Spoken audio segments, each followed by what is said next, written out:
Welcome to She Coaches Coaches. I'm your host, Candy Motzek, and I'm going to help you find the clarity, confidence, and courage to become the coach that you are meant to be. If you're a new coach, or if you've always wanted to be a life coach, then this is the place for you.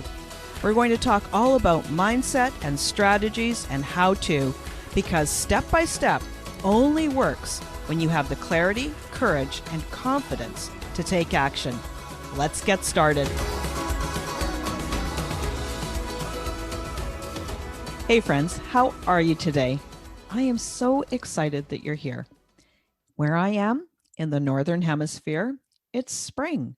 The daffodils are up, my tulips are coming up too, the birds are singing, and they're building their nests.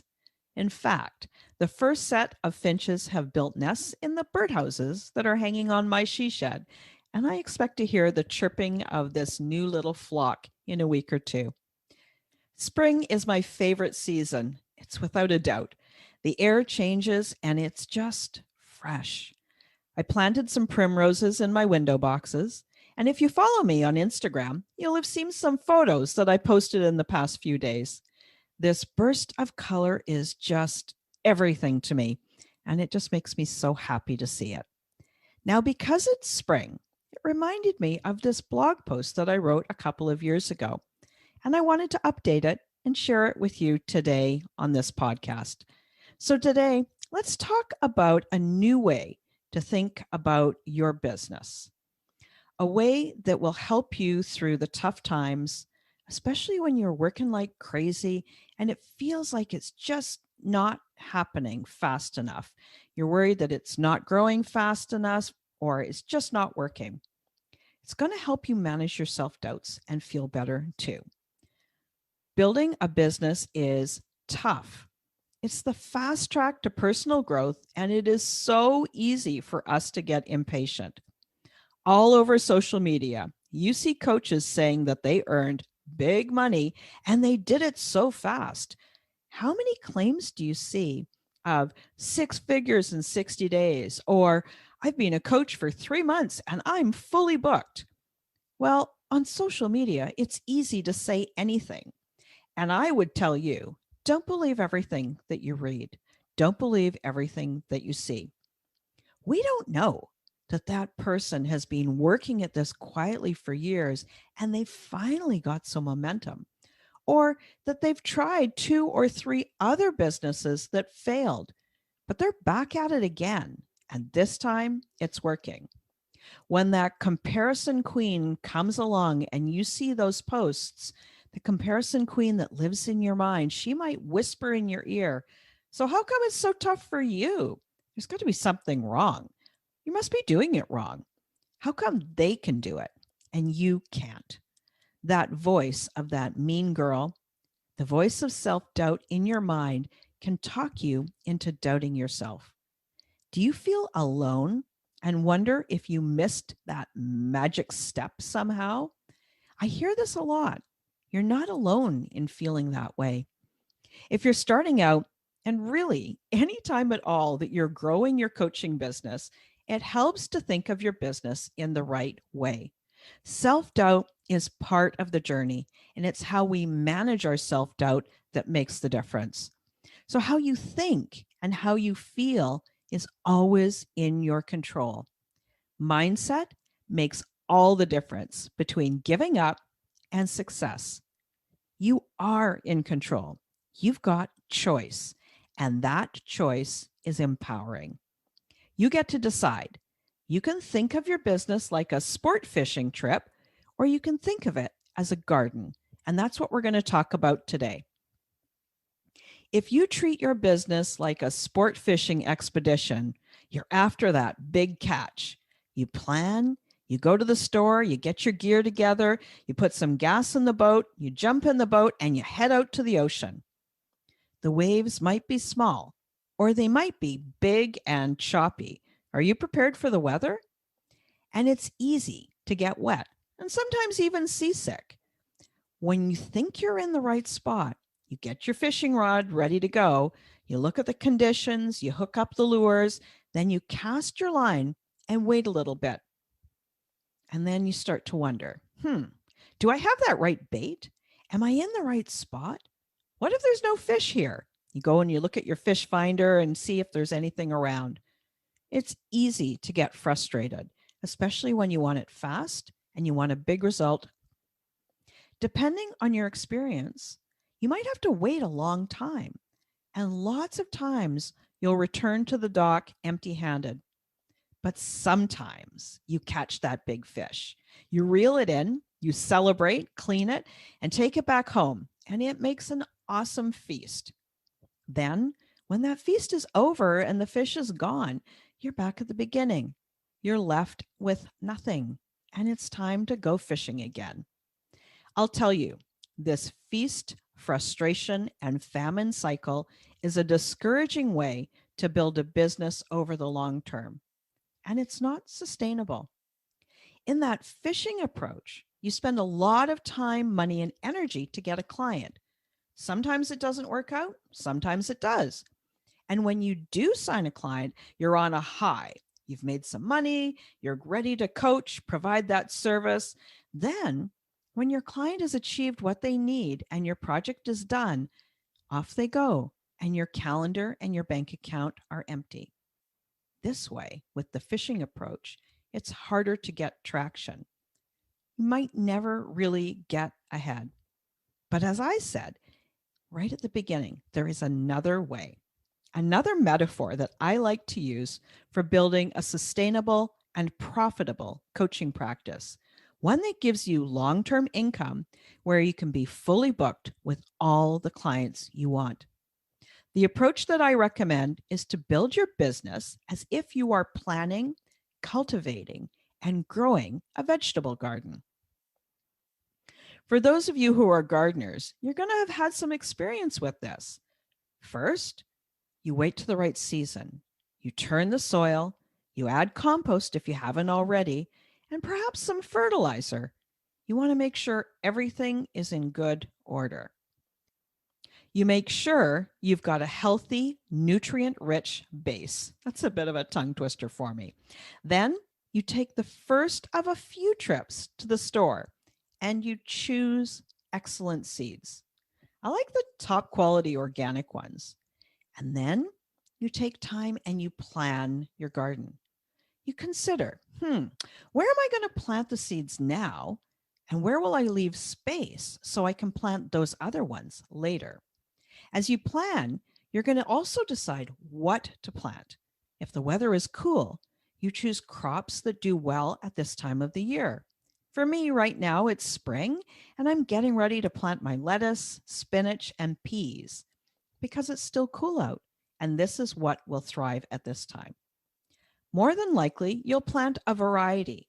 Some veggies grow better close to each other too, right? Peas love to be planted close to carrots, but they hate being close to onions. So it pays to plan well. Once you're organized, you seed a portion of the garden. Then you wait. You water and you make sure the environment is right. If it's cold, you might put something over top to keep the soil and seeds warm enough.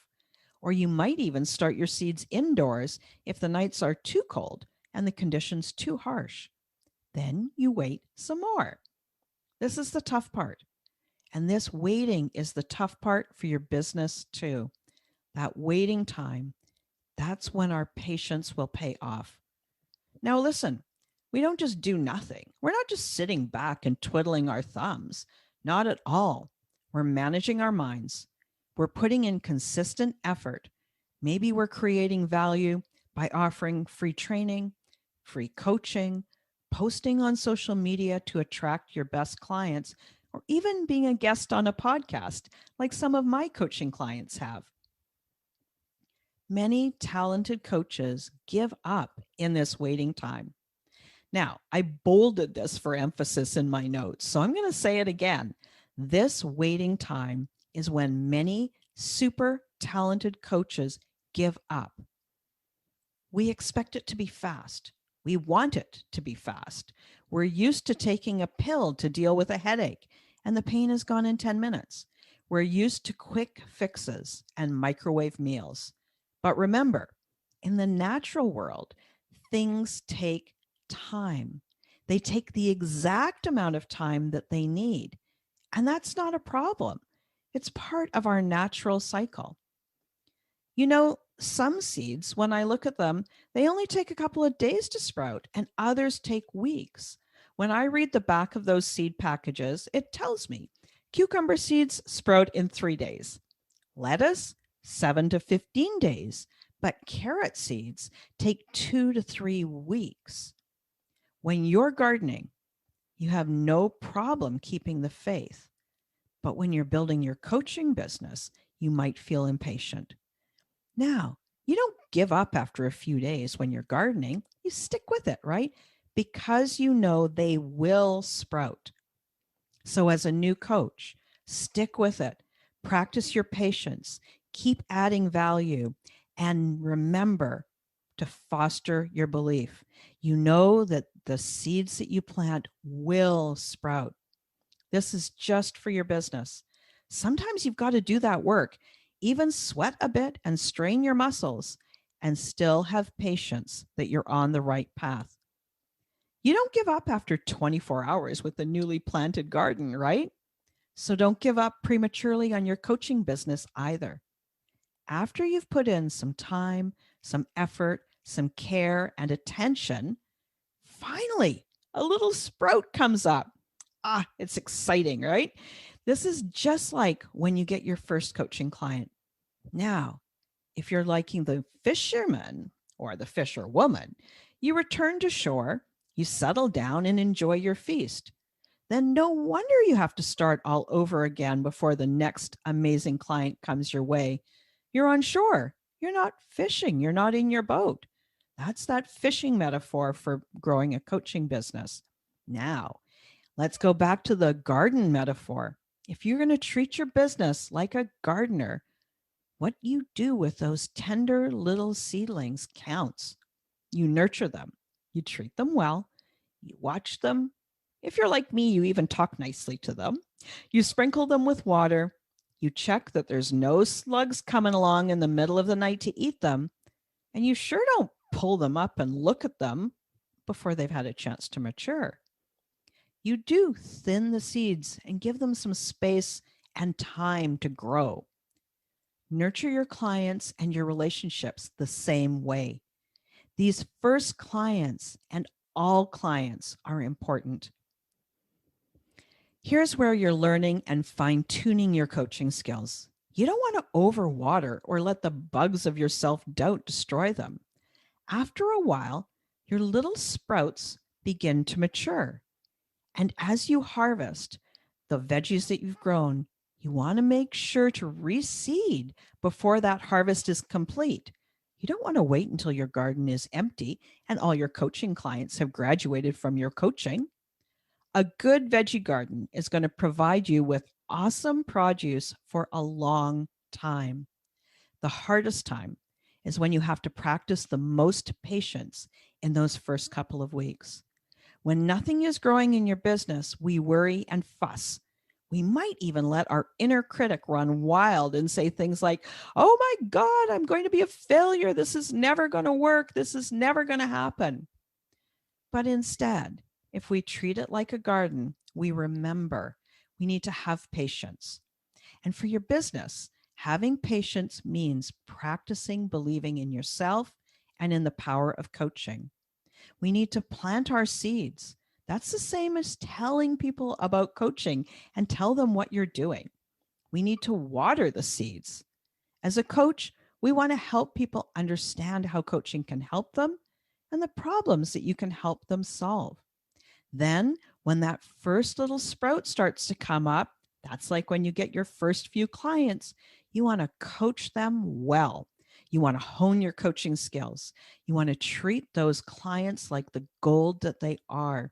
And then as the harvest starts to come in, make sure to plant some more seeds.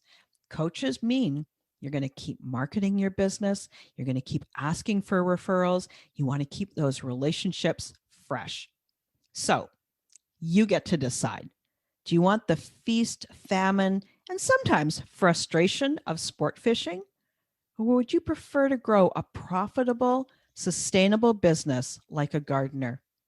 Your mindset is everything here, and how you choose to grow your business can empower or disempower you. Remember, all successful coaches were beginners at one time too. They didn't start out as experts.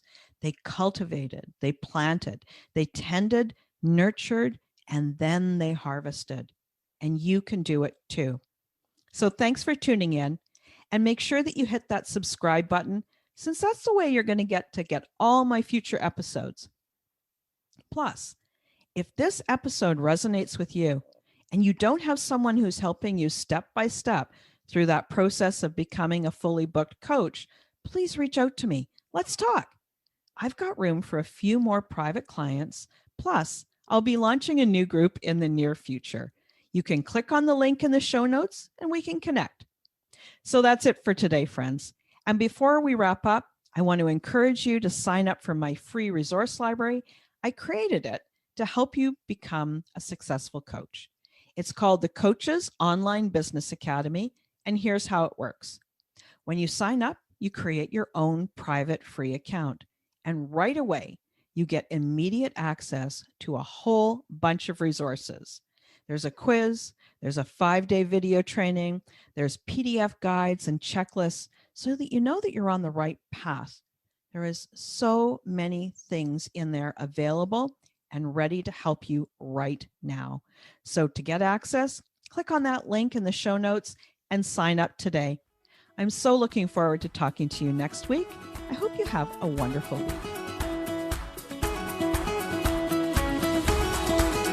Thanks again for listening today. Please hop on over to Apple Podcasts and leave a review. Also, I would love to hear from you. Did something that I say resonate? What else would you like to learn about? Click the link in the player and leave a comment on the post. This is going to give me great ideas for future episodes so I can help you best. Join me again next week for more coaching, support, and teaching to help you become the confident coach you are meant to be.